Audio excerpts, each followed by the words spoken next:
Ladies and gentlemen, welcome. Today we are on episode 3 of our continuing podcast series, The Perils Facing the African Continent.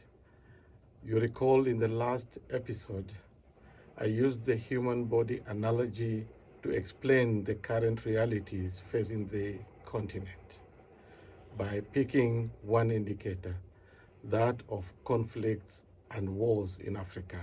In that episode, I concluded that Africa is moving from bad to worse, and if it were to be a human body, the continent will be moving from the high dependency unit to the intensive care unit.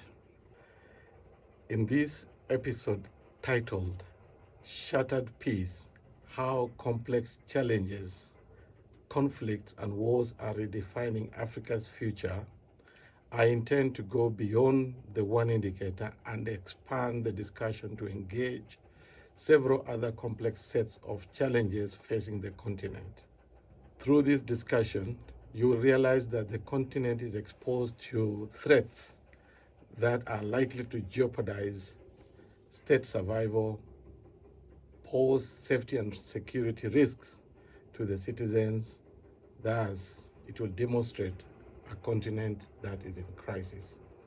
As I begin, Africa today stands at a crossroad with multiple interconnected challenges, some stemming from the historic context, others from things like poor leadership, bad governance, corruption, weak institutions, some perpetuated from within and others from outside the continent, thus emanates from the global environment. I will now take you through some of these challenges, not in any specific order, beginning with conflicts and wars, which I know I engaged substantively in the last episode, but I'll revisit this very briefly. According to the Armed Conflict Location and Event Data, ACLED, it indicates that of December 2024, over 80% of states in Africa, that is about 44 of the 55 countries, were categorized as either extreme, high, or turbulent in terms of levels of conflict. So the countries are either in war, they are in conflict, or on the threshold of conflict. Beyond the loss of life, conflicts lead to significant displacements of population. Presently, Africa has over 40 million internally displaced persons. According to a study done by the United Nations Economic Commission for Africa, conflict between 1996 and 2022 was found to reduce annual economic growth by an average of 20% in affected countries. This economic downturn is accompanied by a 2.5% decline in social outcomes, like in education and healthcare, thereby perpetuating that cycle of poverty. Second is terrorism, where we have over 20 different terrorist groups operating in the continent of Africa. And this has proven to be a serious threat to the survival of states in Africa. In fact, it has disrupted the livelihoods or the lives of many people across the continent. Over the last decade, terrorist groups operating in Africa have more than doubled despite the ongoing global war on terror, while the geographic area the terrorists operated across Africa has continued to expand. Third is poverty, a tag which is getting commonly associated with Africa and the African people. According to the Global Multidimensional Poverty Index of 2024, which covered a population of about 6.1 billion people in 110 countries, 1.1 billion people are poor, living with the under $2.15 threshold per day. At this juncture, allow me to engage several related challenges that entrenches our poverty situation and continues to undermine the continent's socioeconomic and development aspirations, thus worsening the continent's sad realities.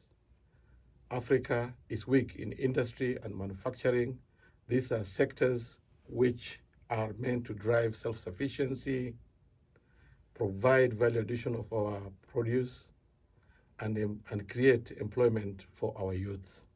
Yet Africa's contribution to manufacturing is only 1.9% at the global level. This has seemingly reduced recently from 2.5%, as it is evident that there is deindustrialization taking place in some countries in the continent. The unemployment rate of our youth, and you are aware, youth constitutes the larger portion of the continent's population. The unemployment rate is at a staggering 25%. Food security also, we are not doing well. According to the Food and Agriculture Organization, FAO, about 868 million people are moderately or severely food insecure. And out of this number, 342 million were severely food insecure. Africa's infrastructure is critically underdeveloped.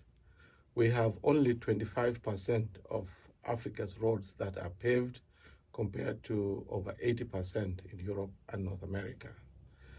Africa accounts for only 7% of the world's railway network. Our railway network is outdated. They lack interconnectivity, and therefore movement of goods and services between between regions becomes a big challenge. In terms of air transport, we only have 8% of the global air traffic that passes through Africa or is destined for Africa, despite the continent's size and population. Over 600 million people in Africa, that's 43%, lack access to electricity. Despite having huge solar and wind potential, we generate only 1% of global solar energy. Over 300 million people in Africa lack access to safe drinking water, while 700 million people plus lack proper sanitation facilities.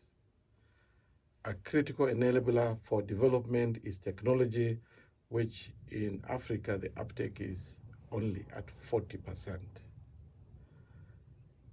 Moving on, another critical factor that we are looking at is the debt burden. The African debt burden has soared to its highest in over a decade, with 20 countries in or at risk of debt distress. As of 2022, Africa's average debt to GDP ratio stood at 67%, while the cost of servicing has doubled, which has continued to constrain governments in Africa.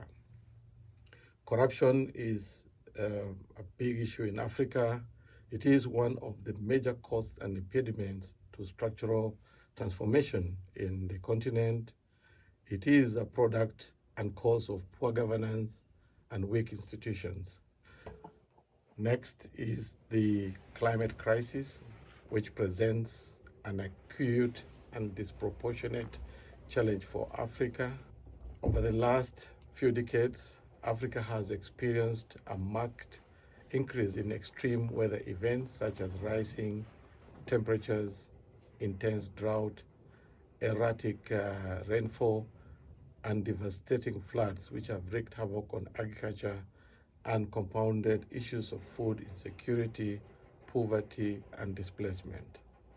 Climate crisis also undermines food security and threatens livelihoods in rural areas where agriculture employs around 60 to 70% of the population. Migration is also another crucial aspect of Africa's current reality. This is due to economic hardships, political instability, and environmental impact, like the issues of climate crisis that we just talked about, driving millions of Africans to seek better opportunities away from their homes. According to the UN, Sub-Saharan Africa is one of the fastest growing sources of global migration.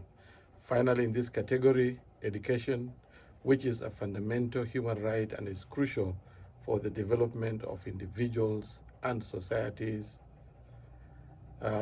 is another area we want to briefly engage.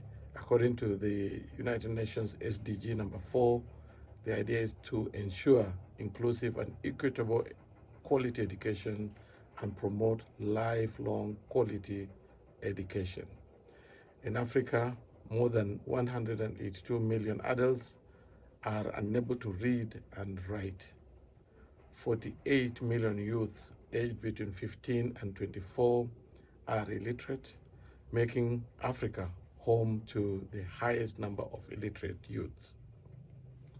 22%, which is about 30 million primary-aged children, are not in school, while more than 75% of all children ages 5 to 9 are out of school. And from the look of things, trend is worsening. Finally, a very critical component of the complex issues affecting Africa is competition by actors from outside the continent who push to influence and control things that are happening in the continent, the exploitation of Africa's resources, a combination which are factors in contributing to conflict and instability across the African continent. Overall, the situation in the continent is so bad that states and their governance structures and institutions remain challenged and are unable to cope across many parts of the African continent. This is happening against the backdrop of the continent's great potential in wealth, which unfortunately is being used to enrich other countries outside Africa. Our founding fathers had a Pan-African vision for an Africa that was united, free, and in control of its own destiny. And this was solemnized in the Organization of Africa Unity Charter, in which they recognized that freedom, equality, justice, and dignity were essential objectives for the organization. That's the dream they had for us. In our current realities, as discussed in this podcast, are we likely to journey towards realizing the dreams of our founding fathers of the continent at independence? How are we positioning to be able to achieve what it is that they envisaged for us? Or are we also likely to achieve the realities of the aspirations as set in AU Agenda 2063? Or do we have a situation whereby we are not going to make much progress towards it? I want to state that if leadership in Africa today fail to take tangible steps to reverse the sad realities that has been outlined in this podcast facing the continent of Africa, chances are that the continent, its resources, and people are likely to continue serving the interest of external powers who will ruthlessly exploit our resources to enrich themselves, while the people of this great continent of ours continue to suffer this set of complex web of challenges, some of which have been articulated in this podcast. In the next episode, I will begin on a historic journey, a journey that will inform how we found ourselves here, a journey that will tell us where were we as Africans a long while back, and a journey that will tell us when did things start going wrong for the continent for us to end up in this particular situation. Thank you, ladies and gentlemen. I hope this video has raised some awareness to enable you to support Africa's journey of coming out of its sad realities, a continent which we have shown is in crisis, and to be able to alleviate all these challenges, each one of us has to play his or her role and lift Africa and its people out of this particular complex set. Thank you so much.